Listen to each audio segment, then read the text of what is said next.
Welcome to Rising Stars, where Miriam Knight, publisher of New Consciousness Review, interviews exciting new voices in the world of progressive and transformational books, films, and ideas, who offer intriguing perspectives on life, the universe, and everything in between. Join us as we celebrate the conscious awakening and explore many expressions of consciousness in action.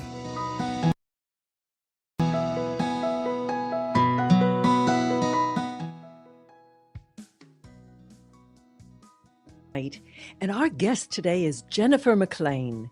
Jennifer is a healer, speaker, wellness entrepreneur, business coach, and the founder of McLean Masterworks, a web-based organization that includes Healing with the Masters, Living Your Success Signature, and the Masterworks Healing membership site. Her fifth and latest book is called Spontaneous Transformation: 7 Steps to Coping and Thriving in Extreme Times. It's a guide to her powerful healing technique, also called Spontaneous Transformation. Welcome, Jennifer. I'm so glad to welcome you to the show. Oh, it is awesome to be here, Miriam. I'm delighted to play with you today and your audience. I love what you're up to. Thank you so much for all you do for all of us. Well, thank you.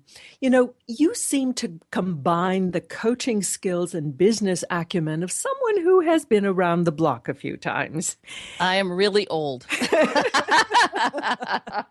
It's really in terms of experience. Yes, Tell us a bit about your background.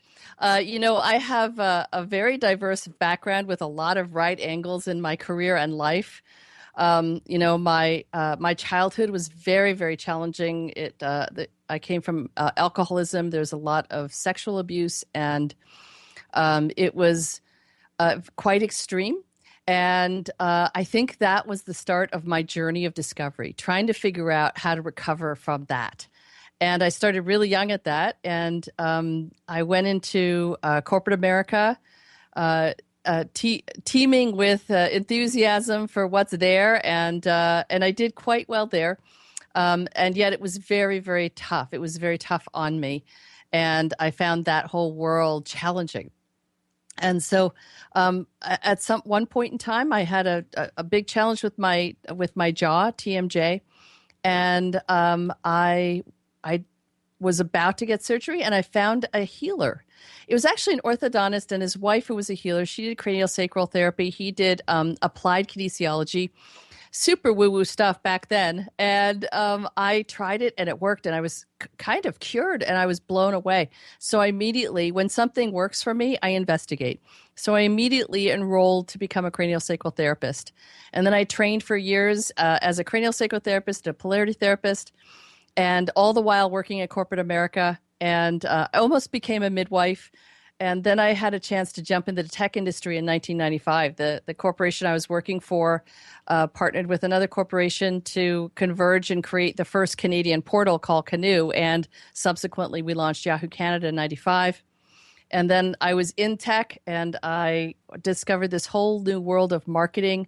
Got this wonderful, almost PhD in startups, because I got to see, that when the tech industry came, there was this crazy collapse of time for a company starting and getting to $1 billion within sometimes 18 months, most of the time within 2 to 3 years. And I got to be there and play with that energy, and it was amazing.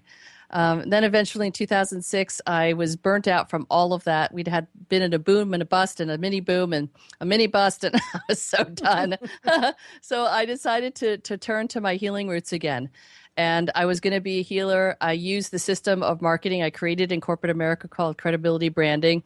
And I decided to use that to start my business. And I made my first $1 million about 18 months after I started, and started Healing with the Masters, which has become one of the largest teleseminars online for spirituality and healing. We've reached almost 1 million people, and now I teach entrepreneurs how to kind of do what I do, but also with a whole bunch of healing. So, yeah, I've finally been able to marry the healing with the entrepreneurialism to really help entrepreneurs create a movement, not just a business, in the world. That's fascinating. It feels to me like we're embarking on a time of integration. And so integrating the business and the healing and really the spiritual aspects just seems so right for this time. Yeah, it is. Capitalism is one of the most soul-crushing things left in the old paradigm of our planet. And there's a new breed of entrepreneurs that are coming in. And you're absolutely right, Miriam. That's so well seen. We are in a time of tremendous integration where we are turning around and examining motives. We're turning around and examining why. Why are we doing the things we're doing? What's motivating us? What is and there's a lot of people that are quote unquote waking up. There's a lot of people that are looking at their lives saying, you know what, this isn't working for me anymore. There's a lot of entrepreneurs that are doing that very same thing. They don't want to just make money. Listen, generating money is for me a spiritual pursuit, because to me it's this powerful game of, am I worthy? And so it's not just about money. To me, money is just energy. It's just an exchange. And when we can look at it as this is our gift and we're giving it to the world in exchange for what happens to be socially agreed upon, the energy of currency back, that is a beautiful cycle. And when we can embrace it as such, it doesn't have to become greed. It gets to become reciprocity, receiving and giving and receiving and giving. It flows in, it flows out, and all are served. To me, that's what I call business from the heart. And sometimes we have to go in and do our own healing around our perceptions of money, our perceptions of abundance, the things that have traumatized us in childhood. Those things, I think, are ready to be seen and honored and loved so that we can open up the space to be in a much better relationship and congruency with wealth and with creation and with innovation and with making a difference on the planet. I think you said the sort of magic words, am I worthy? Yes. And your book, Spontaneous Transformation, really addresses that at the most fundamental level, because we all grow up with one wound or another, usually multiple wounds. And your book, tell us what gave you the concept for it. How did you come to do it? The book, the name of the book, Spontaneous Transformation, is based on my technique of healing called Spontaneous Transformation Technique. And the idea is spontaneous transformation is what occurs when you take time to actually move within the body and let your body and these parts of you that got held and maybe seemingly stuck in moments of trauma, and let the body guide you to those places, to those parts of us, to those personas of us, and understand the why behind what happened. And not only that, but uncover and acknowledge and honor the beliefs that got held in those moments. In the moment of a trauma, I'm a trauma specialist. This system is very much focused on PTSD, and it's for everyone because Miriam, you just said something interesting. All of us have extremes of trauma in one form or another. We are not on the easy planet. we chose the hard planet. That's a belief, and we can change that. But we chose a planet that nudges us to an expansion that can't be possible without the upsetting circumstances of our life. That's kind of the paradigm of this planet. I believe that one day it could change, but for now, that's kind of where we're at. And in the moment of trauma is when we make a conclusion about what life is. A second grade teacher tells you that you in front of the class that this was not good. Now, she might not have said it, but you took it that way. And in that moment, I'm not smart. And then we come up with all kinds of coping mechanisms on how to live and thrive through that. And then that's not one scale of trauma. And the other scale is what I experienced is sexual abuse. And I came up with all kinds of shame and guilt and crazy warped conclusions every time it happened. That was like, wow, okay, now that's not safe now. If I do that, will that make me safe? Okay, no, that's not safe now. So all of these things create these conclusions that then create a set of beliefs. And those beliefs create a set of patterns, and those patterns are now created in our life and mirror to us who we are. And so spontaneous transformation is an opportunity. It's a 7-step process which guides individuals to safely, very safely recognize and go deeper into these unresolved challenges. And we get to witness this inner landscape of our unconscious beliefs, the inner landscapes of these conclusions we made, and start having a conversation with these parts of us that allow a really profound, what I call a healing singularity, to show up and unravel those moments so that we now are free of them and without making them change or having to get rid of anything. It's what Einstein said, which is, I'm going to paraphrase. I never quite get this quote right. I'm not one of those people who remembers quotes exactly. But energy cannot be created or destroyed. It just changes form. And that's what the spontaneous transformation kind of lives on, is honoring these parts of us so that they can then unravel in their own time and be honored and seen and acknowledged and simply transform through that process. Mm. There's something very accepting of the self in your book. I mean, even you invite people to look at whatever they feel the most shame or the most pain about and say, that's an invitation to you. It's nothing to dwell on, but an invitation to grow beyond that and to integrate. Yeah. Yeah, that's such a beautiful way to describe it. Thank you, Miriam. I'd never heard it described quite that way, but that's exactly right. You know, part of, to kind of circle around again on your first question, why did I create this? Well, I was a super reactor to life, like a super reactor. You know, I was the 12 times running poster child for reaction. And, I reacted to everything and I didn't like it. And so I started looking at the healing techniques I had learned and started molding them for myself to say, okay, what can I do differently? And I realized, just as you're saying, that the moment of upset is now an opportunity for me. To me, it's actually the point of access. It's the point of access to allow ourselves to go within. Mm. Well, I think we're just about to take a break, and I want to remind you that we are listening to Jennifer McLean about her book about spontaneous transformation. Stay with us, and we'll be right back.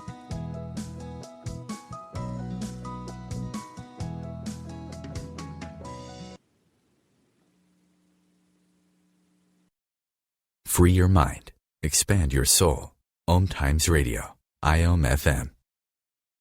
As difficult as it is to believe, there are places in Africa where human traffickers sell albino children and their body parts for use in magic rituals. Humanity Healing International is actively working in Uganda to change this paradigm. The Albino Rescue Project finds albino children who are at risk and places them in safe schools and environments where they can learn and grow free from fear. To learn more or to sponsor a child, visit humanityhealing.org. Humanity Healing is where your heart is.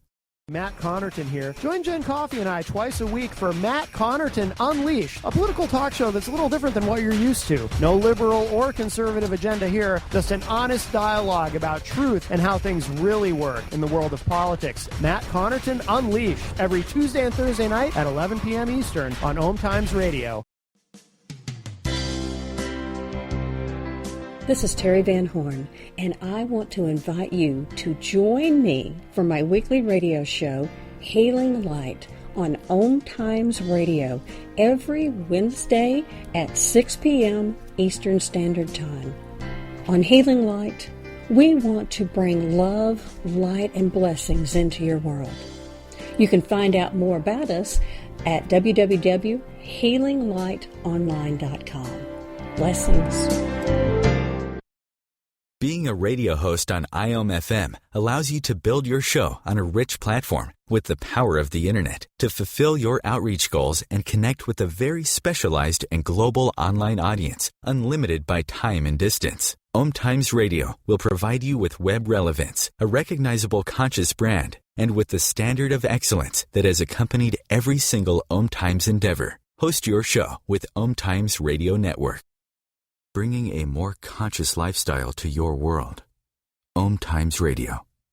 IOM FM.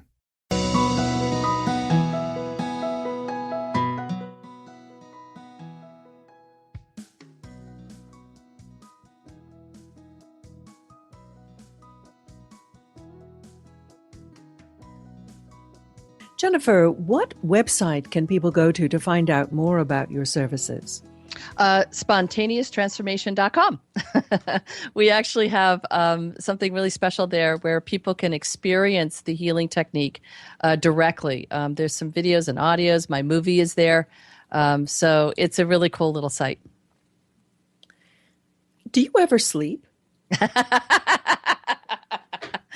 I do. Here's what's so cool about being a conscious entrepreneur that runs a business from the heart business. I have the most amazing team. What happens when we start to have space in our field as we unravel these old things, these old beliefs and systems, is that we get to create a life that is different. And I might appear to be ridiculous busy. I'm definitely a busy person. There's no doubt about it. And yet I have space. I have fun. I have space. I go for walks. I read my book every day. I do a little vacation hour for myself every day. Vacation time is reading books.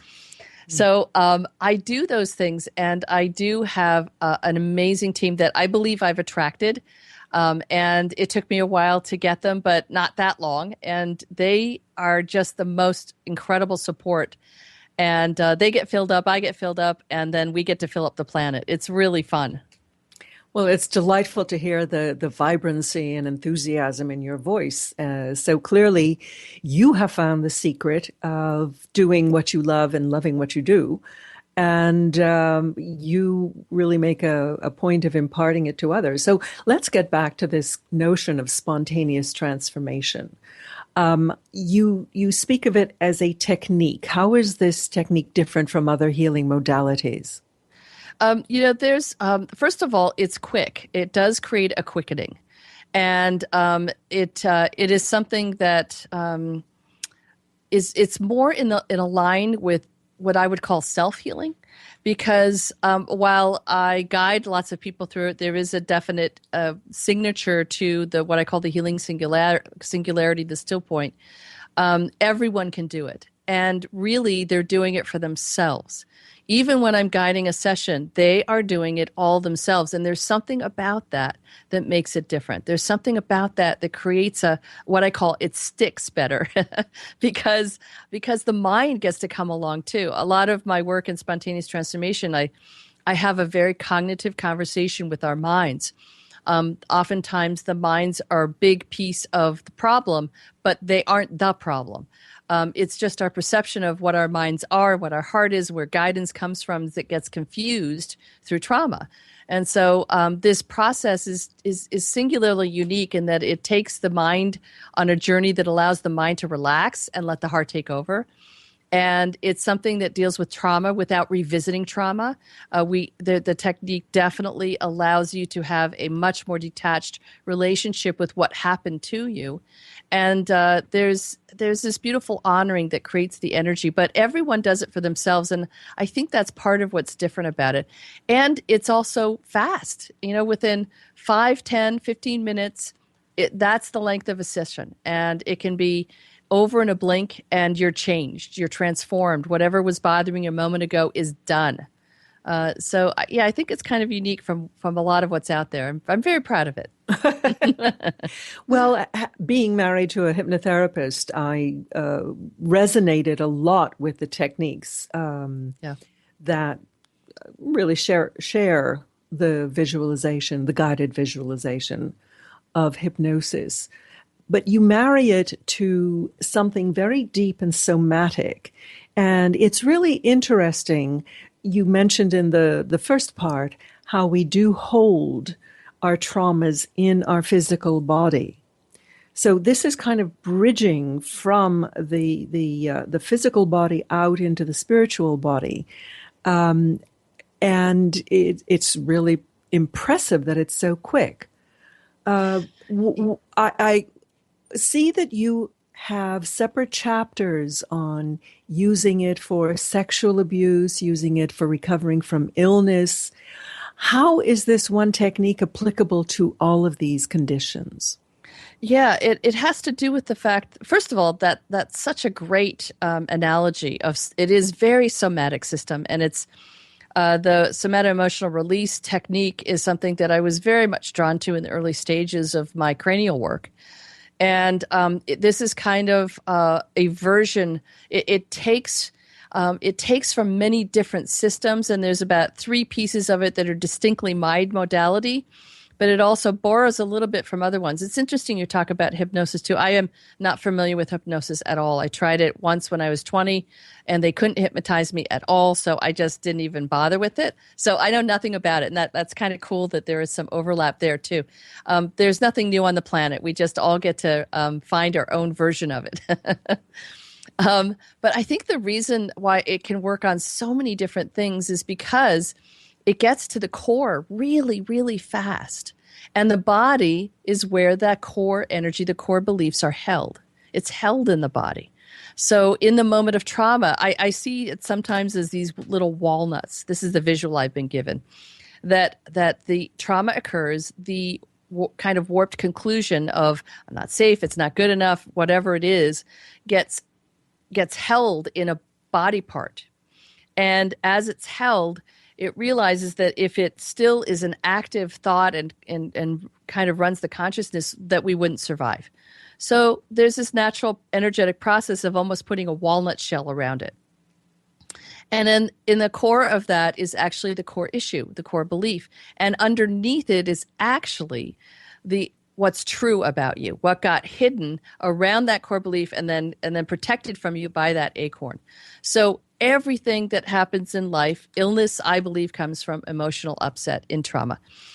Dis-ease comes from it. Emotional upset obviously comes from it. Mental and thoughts that can't be stopped. Reactions that seem like triggers.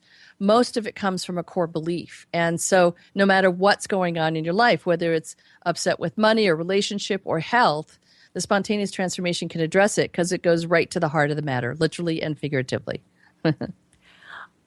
I was put in mind of actually the pearl because you use the pearl in one of your visualizations. But a pearl really is an attempt by the oyster to cover over a nasty little piece of irritating grit. That's right. That's perfect analogy. Wow, I'm getting more out of my book from you than when I wrote it. Thank you, Miriam. This is great. Yes, you're absolutely right. And I often use that analogy for life. Because life, I believe, shows up for us. I believe everything in our life is here because that old saying, God doesn't give you anything more than you can handle. I think it's way more than that. I think God gives us, or life gives us, or the universe, which is us, gives us exactly what we are ready for. And the moments of friction and challenge, they're the ones that creates the pearl. The compression creates the diamond. The friction creates the pearl. The challenges in life are the greatest opportunities for us to expand through. I don't believe that anything is happening to me. I think it's all happening for me. And for those who are listening right now saying, yeah, but that's your life. You have a multi-million-dollar business. You're successful. You're happy. It's like, well, life doesn't stop showing up for me. My beautiful sister, my only sibling, my best friend, passed away in 2013. And it got to test all of this. And what I learned up until that point, put me in a good place to honor my sister's soul decisions, to honor what she decided to do with her life and death, and to honor how it cracked me open in ways that nothing else in my life would have cracked me open. So I really firmly believe that all of life is here in absolute support, even and especially when it doesn't feel like it.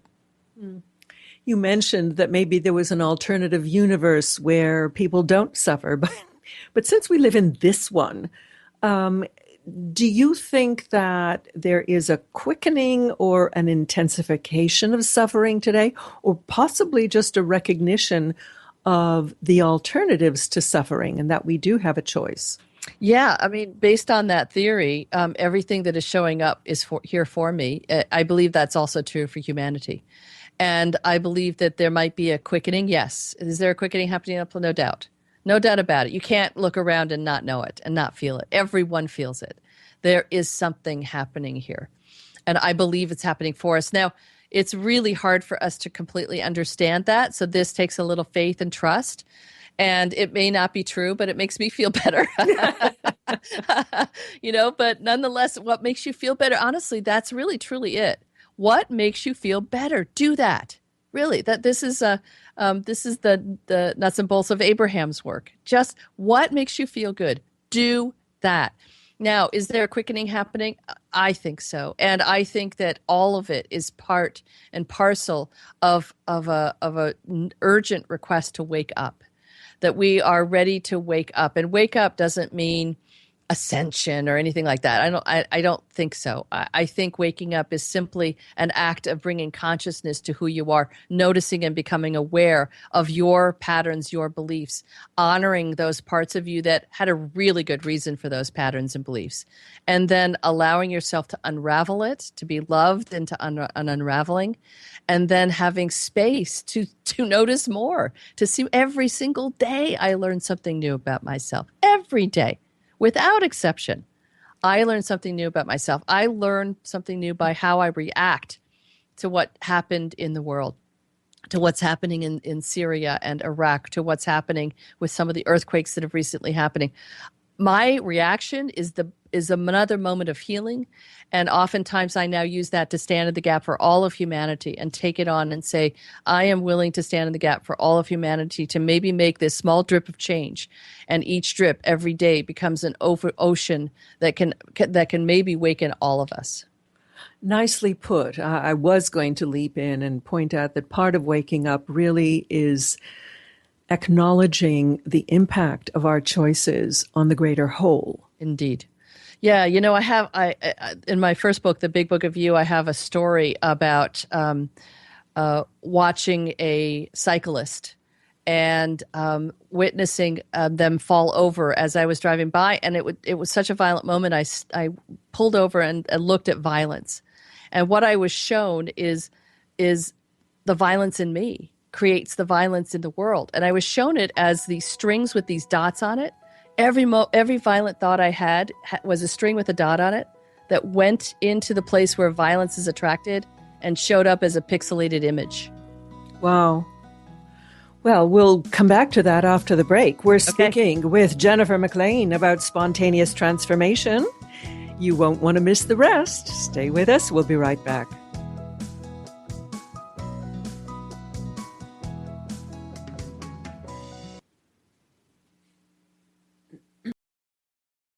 The best of holistic, spiritual, and conscious world. OMTimes Radio. IOM FM. Are you trying to get from point A to point B and need a little advice? Connect with the counselors at OMTimes Advisors. Whether you're looking for a life coach or a spiritual intuitive, the advisors participating at advisors.omtimes.com were carefully chosen based on their gifts, skills, and professionalism. OMTimes Advisors. Connecting you with the best advisors in the business. My name is Victor Furman. Some call me The Voice. I've always been fascinated with human nature, spirituality, science, and the crossroads at which they meet. Join me Wednesdays at 8 p.m. Eastern on OMTimes Radio, and we'll explore these topics and so much more on Destination Unlimited.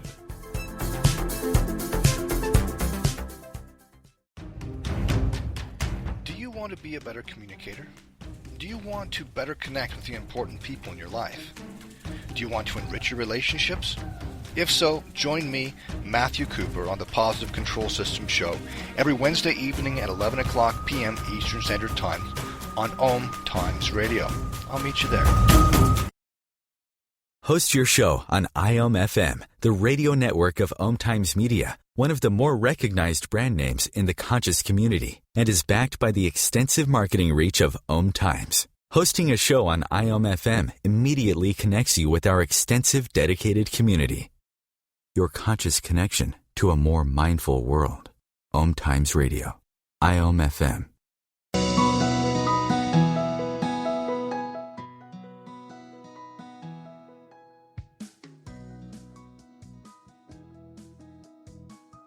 To coping and thriving in extreme times. And Jennifer's website is spontaneoustransformation.com. So, Jennifer, we were speaking about the power of forgiveness, and one of the things that I resonated really strongly with was your use of Ho'oponopono. Yes. Why or what drew you to that as part of your system? It's interesting. When we are on a path to change and transform, and we have a new intention that we set for ourselves, the things that will support us on that journey will show up. Ho'oponopono landed in my lap. I wasn't looking for it. It landed in my lap. And it was a beautiful, it reminded me a little bit of my system. And so I embraced it and I love it and I recommend it. It's a very simple prayer. And I actually changed it a little bit and overlaid a little bit of spontaneous transformation, that cognitive conversation with it. Because sometimes when the mind's on board, I think it can release and allow more healing to occur. So I start Ho'oponopono with I'm sorry, and then please forgive me, then I love you and thank you. And that's essentially the prayer. And I'm sorry, from my perspective, though, with the spontaneous transformation pieces, we're actually, how I start Ho'oponopono, again, is a place of access. Someone upset me. I am not happy with them. And my finger is pointing at them, and I get to look at the fingers pointing back at me and remind myself there's something here for me. So the next thing I do is I look at them and what they did to me, and I say, have I ever done anything like that in my life? It's kind of what we were talking about before the break. My violent thoughts actually went to the place on the planet where violent was, and it congregates there. And so the same thing is true.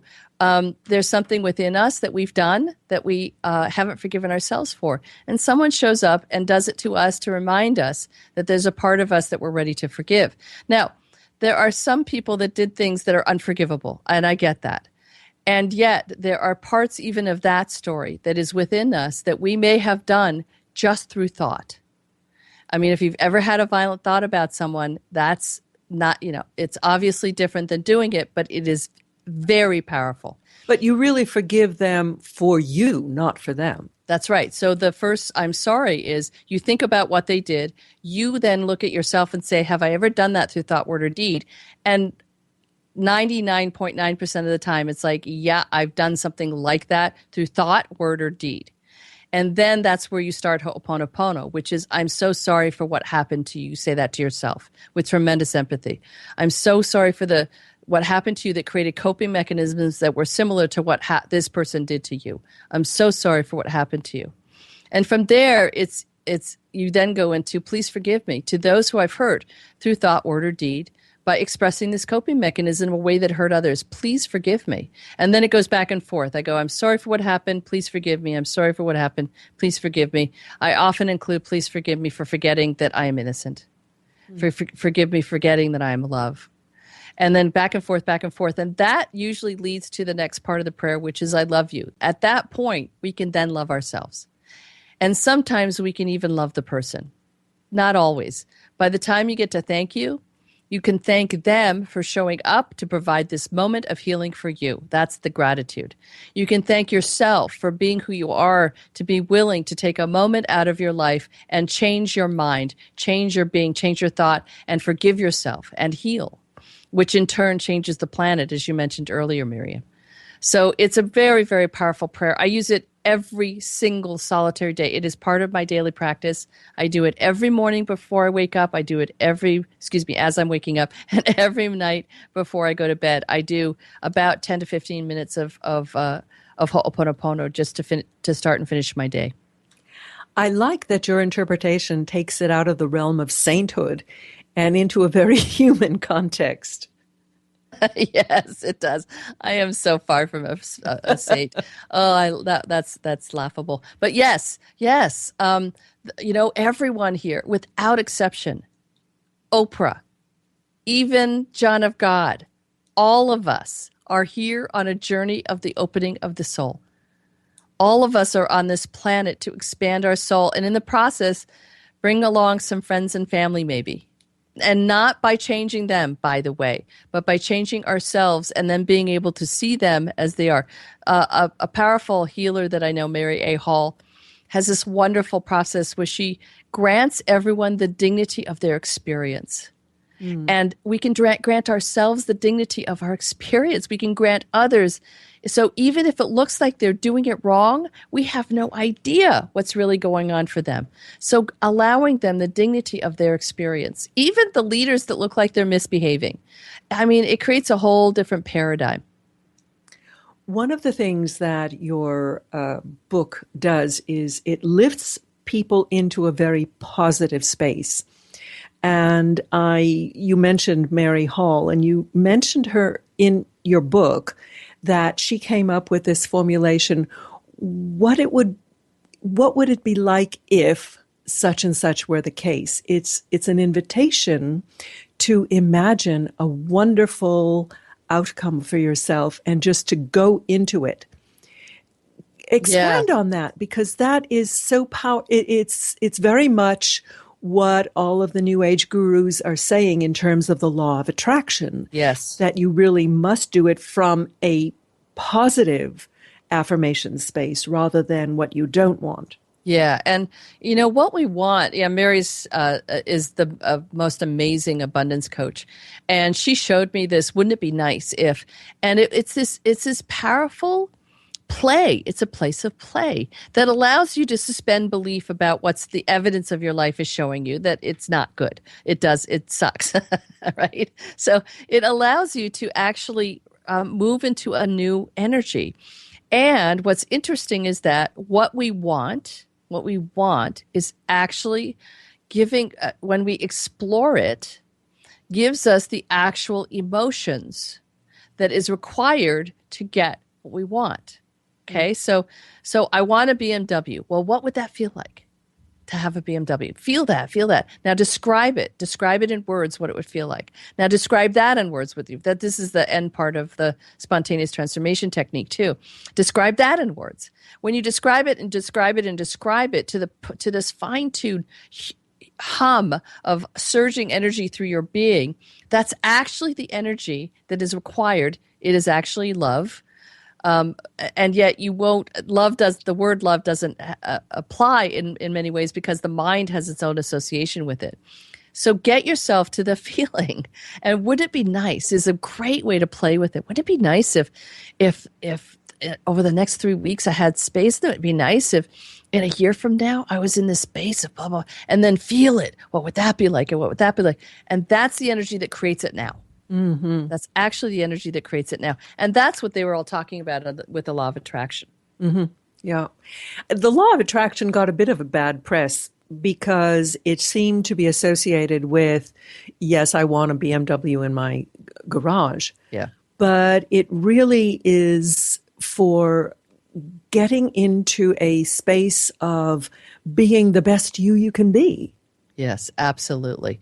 Yeah, the visualization that comes with the law of attraction is the most powerful tool that you can use in your arsenal of being a good person for yourself and for everyone. And it isn't just about getting what you want. It's about using it as a tool to understand who you are, to understand what you want and why you want it, because the feelings of who you'll be when you get it will show you who you are in this moment.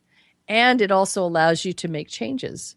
So the law of attraction is a powerful, powerful resource and an important piece of the puzzle. And wouldn't it be nice is a great way to play with it. Mm. There is so much suffering in the world. Some of it is internally generated, probably a lot of it. Some of it coming from the outside. In the people that you have worked with, and I understand that there are hundreds of thousands around the world, what's one of the most significant things that you've learned? About suffering? About how to overcome suffering. Right. Well, I have a very simple definition of suffering. To me, suffering is the action of thinking that something is wrong. And that's why we suffer. We are meaning machines and we attach meanings to things. We live in this interesting world of density, and the opportunity is to lighten up. And when we make something matter, we actually create density. We're actually creating matter. So I think the opportunity is to change the angle of perception, which is what spontaneous transformation helps to do, to really look at what life is. And again, it gets back to life is happening for us, not to us. And as I said, even these tragic circumstances, you look around at the people who have created these huge differences. Many nonprofit foundations, many new legislation comes out of tragedy, and it creates change in our world. And from my perspective, how I moved out of suffering was to love it, to see that perhaps suffering is a choice. Now, I can hear some of your listeners saying, well, what about the refugees?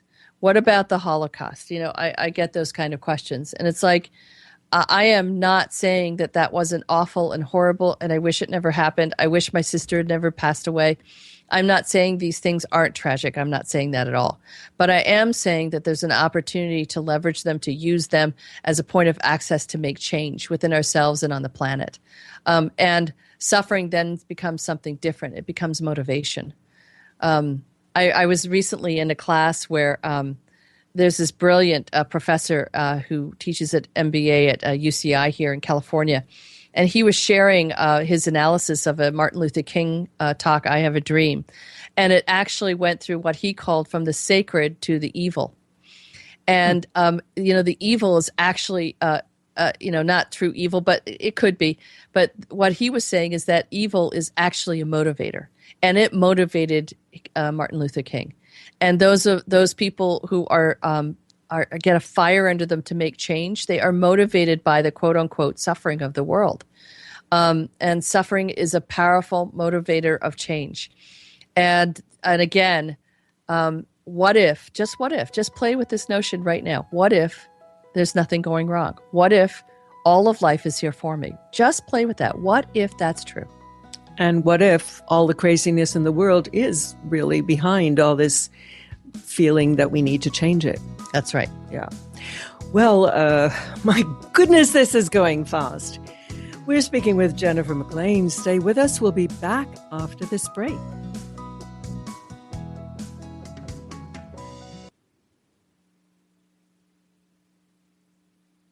Conscious media for conscious minds. OMTimes.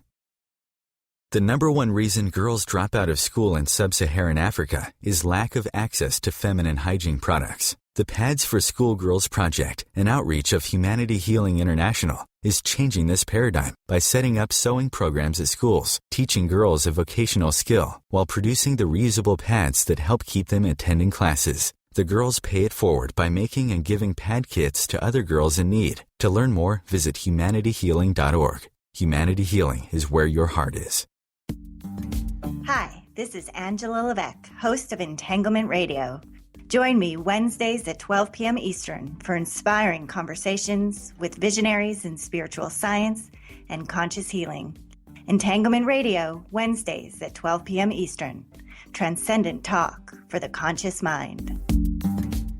The name is Bond. James Bond. No, the name is Joe. The Joe Show. And we are returning back for our 9th season here on OMTimes Radio.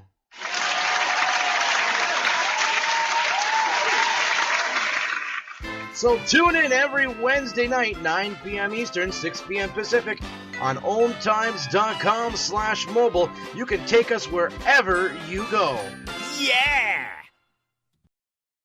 Host your show on IOM-FM, the radio network of OMTimes Media, one of the more recognized brand names in the conscious community, and is backed by the extensive marketing reach of OMTimes. Hosting a show on IOM-FM immediately connects you with our extensive dedicated community, bringing you the best of the conscious minds in the world.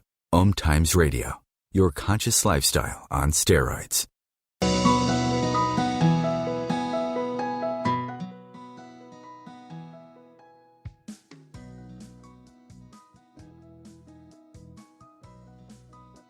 Just to remind you, her website is the same name, spontaneoustransformation.com. You have another website, don't you? Yes, successignature.com. And you have another website. McLeanMasterworks.com. Sorry about that. Wow. McLeanMasterworks.com is our main brochure one, and SuccessSignature.com and SpontaneousTransformation.com are our two areas where you can get a bunch of free stuff. And when you go to McLean Masterworks, it'll take you to those sites too. How about HealingWithTheMasters.com? There's another one.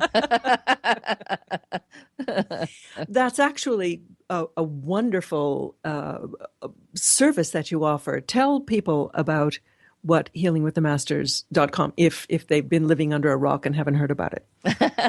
Yeah, I've had the privilege of interviewing, we're in our 17th season, the leaders in spirituality and healing.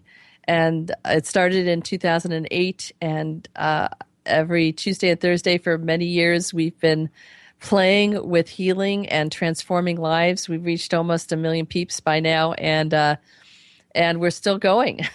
So, and it's a free event, 100% free, and then we also offer an opportunity to go deeper with our speakers by offering special selected products packaged together at a discount for our audience to play deeper with our speakers as special offers. It's a unique model that I kind of invented, and some of it I invented, and I've had a really, really cool time. We've interviewed Arianna Huffington, Vanessa Williams, Kenny Loggins, Neil Donald Walsh, Wayne Dyer, Doreen Virtue, Marianne Williamson.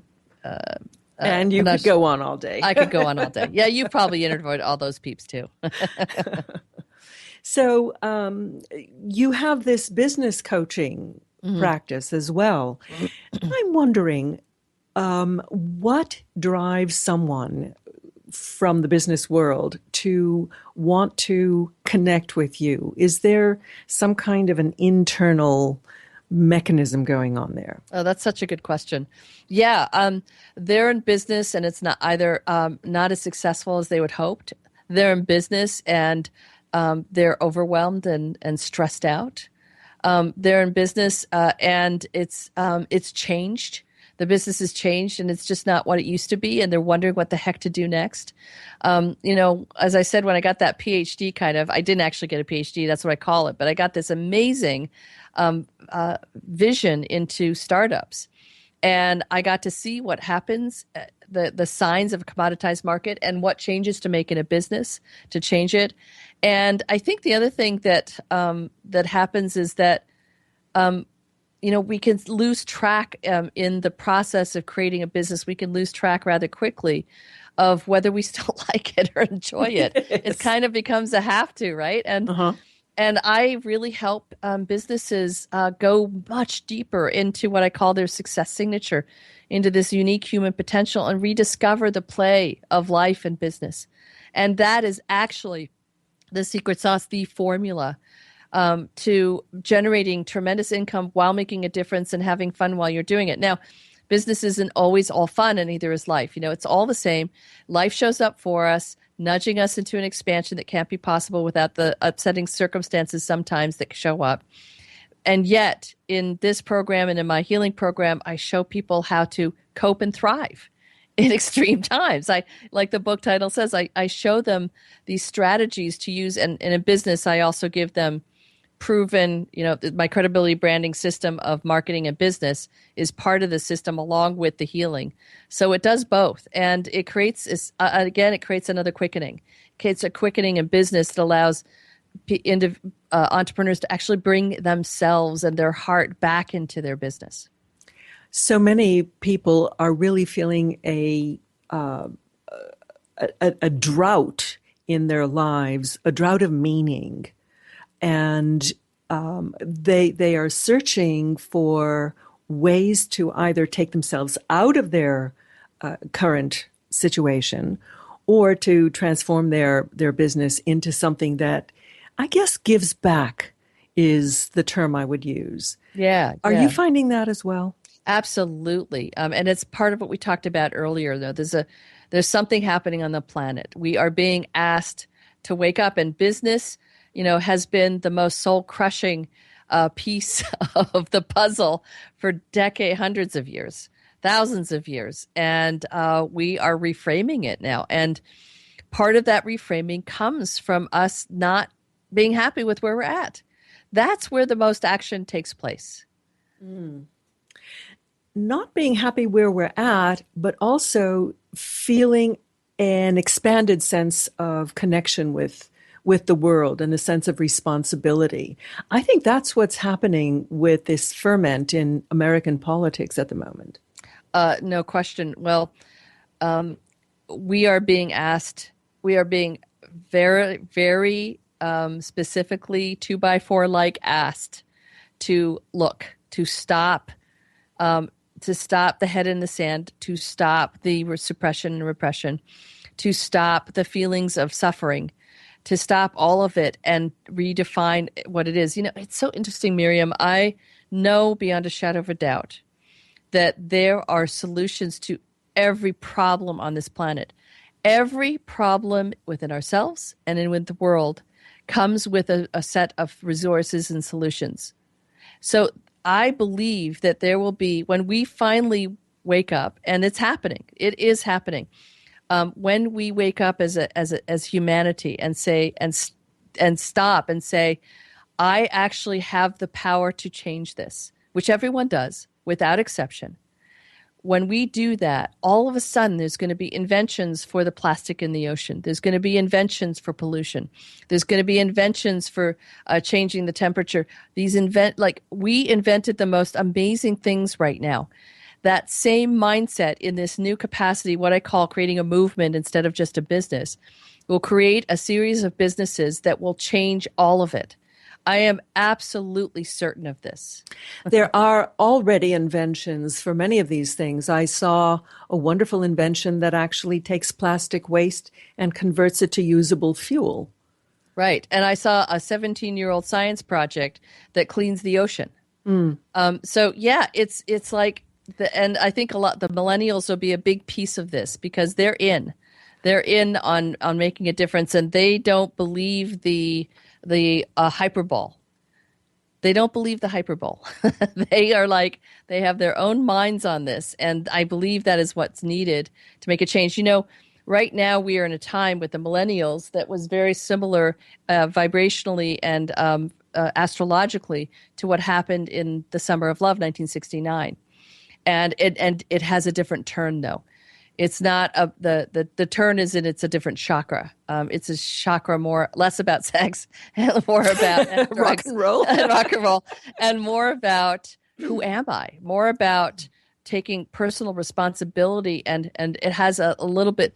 The 60s back then had a definite spiritual bent, but it was more focused on having a substance get you there versus the substance of our soul getting us there, which I think is what the energy is now on the planet. But that really opened the path to exploring that and to connecting with that. Absolutely. And the former hippies out there, they're part of this awakening. Yeah. And there's no doubt about it that led the way to what's possible now. I have so much hope for the planet. Now, is it going to be a little uncomfortable for the next couple of years? I suspect so. But most of us who are on this path and are really following it, and the path I mean is one of personal healing. I don't even like to call it a spiritual path anymore because to me that creates separation. It's just simply a path of owning who we are, seeing who we are, healing up and honoring and loving the parts of us so that we can honor and love the parts of everyone else. And when we do that, the circumstances of the world and the need for it to change will not impact us directly as much, I don't believe. Now, who knows? But life is going to continue to show up. I don't think it's going to get easier in the next couple of years, but I think that challenge is going to challenge all of us to really wake up. And I think it's an opportunity that I am excited to play within. And I'm not scared. I'm simply in enthusiasm and excitement. And the worst thing that can happen is I'll leave the planet, and that's a new rebirth. So there you go. So in our final 2 minutes, how do people best use your book, Spontaneous Transformation?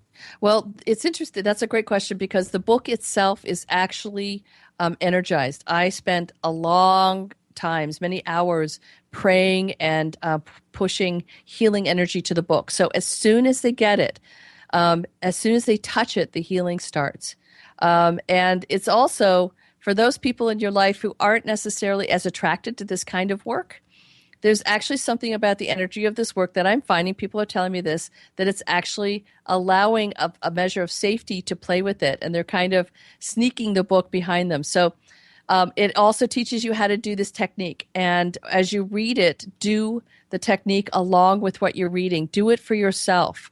That's what I call the A game with spontaneous transformation. I do a lot of group work. And when I work with one person, if everyone else does their own process as you're reading the book, it makes a huge difference for everyone. And, oh gosh, I'm getting it in this moment. This might sound weird, but as you do that, you're going to help everyone who's reading the book. And we've got tens of thousands of books out there right now. Well, that's really wonderful advice. And having read the book, I can only warmly second Jen's recommendation. It's a wonderful book, very accessible, very useful, and it's a book for these times. So, Jen, I want to thank you so much for being with us today, for taking time out of your busy schedule. Thank you so much. It was a delight. You're really, really good at this. I very much enjoyed this. Thank you, Miriam. Thank you. We've been speaking with Jennifer McLean about spontaneous transformation. I'm Miriam Knight. Do visit my website, ncreview.com, for New Consciousness Review, and I hope you'll join us next week for another wonderful guest. Until then, many blessings. Goodbye.